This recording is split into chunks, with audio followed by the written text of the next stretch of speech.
Sonic 3D Blast was released in 1996 for the Sega Genesis and Sega Saturn and featured isometric viewpoint gameplay combining 2D environments and pre-rendered 3D sprites. But if you're watching this, you're here for the adaptation by Archie Comics. The comics title may look like it's adapting Sonic Blast, the Game Gear game that has nothing to do with 3D Blast. But trust me, it's the 3D Blast adaptation. I think they ditched the 3D because there is no 3D in this issue. It's all hand-drawn. Anyway, a few things to know before we get started. First, this takes place between issues 44 and 45 of the main book, and it's also after the events of the Death Egg miniseries. That last one will be a little important. Second, this is the last game adaptation before Sonic Adventure, which also means this is the last adaptation to feature Sonic's classic look.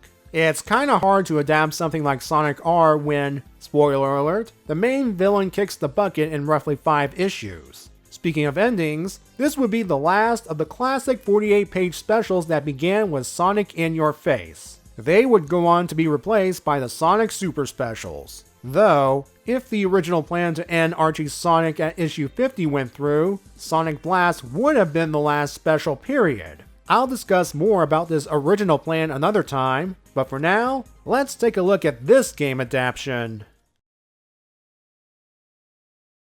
We begin with Robotnik making contact with Snively in Robotropolis. He wants his lackey to run the super secret scrambler, so transmissions won't be interrupted. Oh, Snively will take care of that by wrecking the scrambler and rerouting things to make it look like the transmission's secure. Snively hopes the Freedom Fighters pick up the transmission and take care of Robotnik. The reason for this little act of revenge? Being made the literal butt of a joke thanks to Robotnik landing on him after the Death Egg blew up. Told you that miniseries would have significance here. Just as Snively predicted, the Freedom Fighters intercept Robotnik's transmission and pinpointed its source. Somewhere in the South Mobe Ocean. Yeah. Rotor and Tails head for their water vehicles while Sally goes to Sonic, where he's doing a little fishing. He's also been thinking about how Sally kept her history with Knuckles hidden from him until recent events brought it to light. The editor's note kindly points out which specials this happened in. Sally tries to assure Sonic she's only interested in a certain someone with a bag full of blue bristles, while also moving towards the lips. This flirtatious moment ends when Rotor and Tails arrive. The two explain where Robotnik is, and Sonic joins them on this expedition. Their destination? Flicky Island. Robotnik's already exploring the place, noting the gemstone-based plants. He believes the reason such a place exists is because it must contain a Chaos Emerald, and he wants it. He also came alone because the island's native species, the Flickies, don't see him as a threat. That's about to change as Robotnik starts taking the birds and tossing them into the roboticizer he brought with him. Once he has sufficient numbers, he orders his army of Flicky bots to patrol the island and take care of any intruders. Sonic, Tails, and Rotor arrive. As Tails scouts ahead, he's ambushed by the Flicky bot flock. 3 of them grab his tails, and they all fall into the water. This turned out to be a good thing as the salt water transforms the Flickies back to normal. This must be because, to jump ahead a bit, the Flickies are from another dimension, and they probably have different properties or something. After Sonic confirms this theory with a water ball, he goes off to find Robotnik, leaving Tails and Rotor to fend off the Flicky bots with Super Soakers. Sonic enlists the help of an unaltered Flicky by drawing a picture of Robotnik. The Flicky in turn flies around in a ring pattern. In other words, Robotnik's heading straight for a giant magic ring, presumably to the location of the Chaos Emerald. Sonic arrives just before the Doc does a cannonball into the giant ring. Seriously, that's what he was doing. After a brief tussle involving laser blasts and wedgies, Robotnik stuns Sonic when they touch noses, and he activates a device that shocks the Hedgehog. Boy, I bet you Sally's gonna be jealous of this. It lasts long enough for Robotnik to head for the ring, this time going for a standard dive. Sonic follows, and we get a glimpse into the space between worlds with Flicky heads plastered on the walls. Is this the lost section of Willy Wonka's horror tunnel? When Sonic arrives in the Flicky zone, Robotnik immediately attacks him using his new and improved Techno Battle Shell bodysuit. We then get 2 pages of the two fighting each other and Sonic dodging a bunch of traps, ending with the Hedgehog wrecking the suit. Sonic grabs Robotnik's cape, which proves to be another mistake as it's another Robotnik trap. It wraps around Sonic, and he can't break free because it's made of the dreaded material, Pladmantium. I always knew Plaid was trouble. Robotnik finds the temple with the Chaos Emerald embedded in the head of a giant Flicky statue. It seems Robotnik's won this one, except for the fact that after he took the emerald, the statue comes to life and starts chasing him down. It gets worse. Removing the emerald from the statue causes a reality quake, the same kind from the Supersonic vs. Hyper Knuckles special, which means it's time to go. Sonic escapes from the Pladmantium cape by vibrating the atoms on his spine really fast. Okay, he speeds through the collapsing ring portal and Robotnik.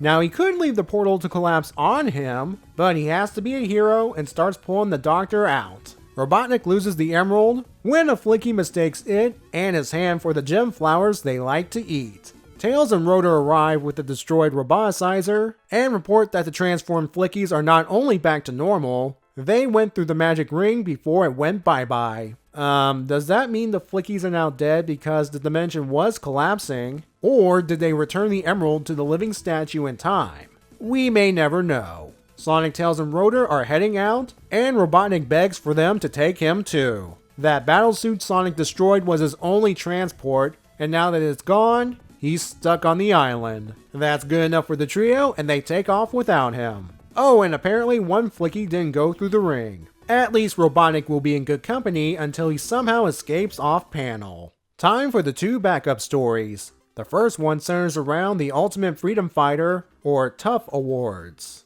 The winner of each category, fastest, strongest, etc., is obvious, but the clips shown subvert expectations. AKA, they were mistakes. It's due to Rotor filming them doing mundane tasks instead of them fighting robots. So instead of action scenes, we have the fast Sonic napping. Hey, running tires him out. Also, he could be having the world's fastest power nap. Next, we have the strong bunny opening a jam jar. To be fair, those lids can be hard to open. We have the brave Tails swatting at a mosquito. Those blood-sucking insects carry diseases. Best to kill them quickly. And finally, we have the loyal Antoine not revealing who ate all the donuts, implying to be himself. The smartest freedom fighter, Sally, ends this award show by literally pulling the plug. The last story of the special has Robotnik and Snively disguised as Flora and, pardon the pun, plants a tracking device on Bunny. Their plan to follow Bunny back to Knothole is sound, but they didn't expect Bunny to take the scenic route, which means Robotnik and Snively get into all sorts of wacky shenanigans. At least they draw the line at leaping over a gorge. Don't want to end up like Homer Simpson, they decide to return to Robotropolis to gather their forces, trusting the tracking device to do its job. Too bad for them, Bunny's landing dislodged it. Bunny thinks it's a part of her cybernetics, and before she can grab it, a gopher pops up and eats it. Wow, it's kinda like the equivalent of getting cut on the bushes and an animal licking the blood left behind. Yeah, sorry for that gross imagery. Well, the gopher did Bunny a solid because Robotnik returns with his army that night and digs around the gopher's hole in a vain attempt to find Knothole. And that's where we end the special.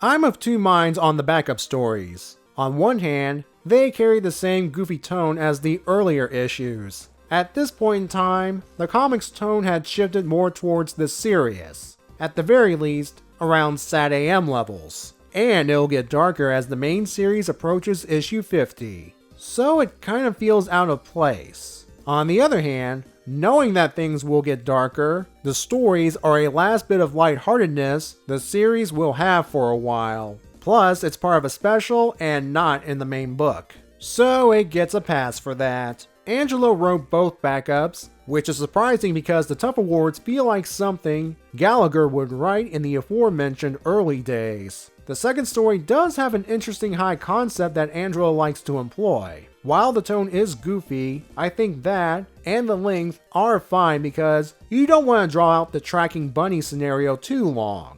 In the end, I'll give the TUF Awards a 5 and Bugged Bunny a 6. Both could have worked better if placed earlier in the comics timeline, and I find the Bunny one a little more enjoyable. Aw, geez, I just realized the title of the Bunny story's a pun too. Ugh. Anyway, on to the main story. It wouldn't have happened if Snively hadn't sabotaged the Scrambler, allowing the Freedom Fighters to pick up the signal. Snively once again exhibits his more treacherous side, which will culminate in his ultimate betrayal in issue 50. The plot of this special is pretty close to the one from the games, I have to say, so allow me to share the game's plot. Dr. Robotnik discovers the 7 Chaos Emeralds on Flicky Island, but they are nowhere to be found. He soon learns that the Flickies residing on the secluded island are native to a different dimension and can travel between worlds using large rings. Consequently, the Doctor determines that there is some sort of connection and resolves to turn all of them into robots using his new Dimension Ring generator. Later, Sonic, Tails, and Knuckles arrive to beat Robotnik to the Chaos Emeralds, but find that they are too late. Sonic finds that Robotnik is already placing his Flicky friends into robots. Naturally, Sonic decides to free the Flickies and stop Robotnik from fighting the Emeralds. Of course, the differences between the game and the comic include using the roboticizer to transform the Flickies into robots, Rotor going to the island instead of Knuckles, and Robotnik going after only one emerald. Otherwise, yeah, it's a pretty faithful adaptation, which works within the Archie Sonic continuity. Here are some other game nods. The blue Flicky that helps Sonic find Robotnik. In the game, the blue Flickies do seek out Sonic and fly around in a tight circle to make it easier for them to locate. The ring is for the Flickies to reach their home dimension, and after putting a set amount into the ring, it allows Sonic access to other parts of the world. Flicky Island heavily resembles Green Grove, the first level of the game. The Techno Body Shell battlesuit is based on the Final Fight boss, a game boss only accessible if you get all 7 Chaos Emeralds. Finally, the battle appears to take place in Rusty Ruin Zone based on the design. If you want to know, Rusty Ruin is the second level of the game. Another reason this might be Rusty Ruin is the giant Flicky statue. It's based on the one from the Sega Saturn version of Rusty Ruin. Now, going through a magic ring to enter another zone where a Chaos Emerald awaits is nothing new for Sonic in general.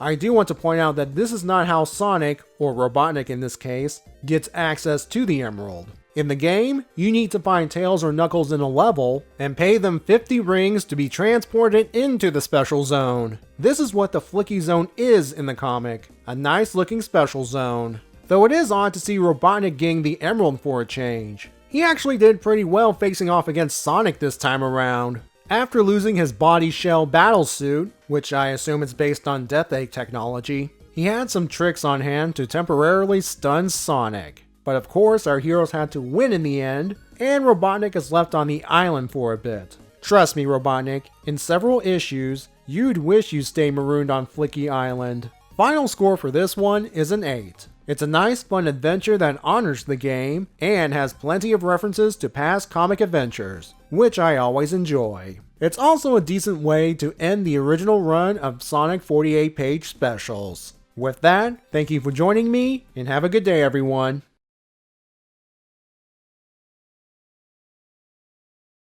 Okay, the letterer needs to make up their mind. Do you want to spell Flicky with a Y or an IE? Consistency, people.